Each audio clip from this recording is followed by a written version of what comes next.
കൊല്ലം നെടുമ്പനയിൽ അയൽവാസികൾ തമ്മിലുള്ള സംഘർഷത്തിനിടെ ഒരാൾ കുത്തേറ്റു മരിച്ചു. കേരളപുരം സ്വദേശി സജിത്താണ് മരിച്ചത്. സംഘർഷത്തിൽ 4 പേർക്ക് പരിക്കുണ്ട്. ജയശങ്കറുണ്ട് കൂടുതൽ വിവരങ്ങളുമായി. ജയശങ്കർ, രാവിലെ കൊല്ലത്തുനിന്നൊരു സംഘർഷ വാർത്തയാണ്. അതിലൊരാൾ കുത്തേറ്റു മരിച്ചുവെന്ന് കേട്ടു. എന്താണ് സംഭവം? Jaishankar, good morning.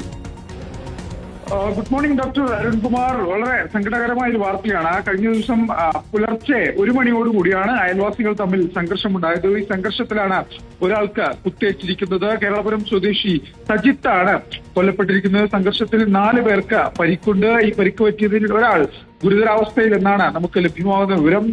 കൊല്ലം കേരളപുരം നെടുമ്പന എന്ന് പറയുന്ന പ്രദേശത്താണ് ഇന്നലെ രാത്രിയോടുകൂടി ഇത്തരത്തിൽ സംഘർഷം ഉണ്ടാകുന്നത്. ഈ അയൽവാസികളായ ഷൈജുവും ഒപ്പം തന്നെ പവിത്രനും തമ്മിലാണ് സംഘർഷമുണ്ടായത്. ഇതറിഞ്ഞ് ഈ സുഹൃത്തുക്കൾ ഉൾപ്പെടെയുള്ള ആളുകൾ ഇവിടെ എത്തി. അങ്ങനെ സംഘർഷം മറ്റൊരു തലത്തിലേക്ക് പോയി. കൂട്ടത്തല്ല് തന്നെ നടന്നു എന്നാണ് സംഭവവുമായി ബന്ധപ്പെട്ട് പോലീസ് പറയുന്നത്. എന്തായാലും ഈ പരിക്ക് പറ്റിയ ആളുകൾ നിലവിൽ കൊല്ലത്തെ സ്വകാര്യ ആശുപത്രിയിൽ ചികിത്സയിലാണ്.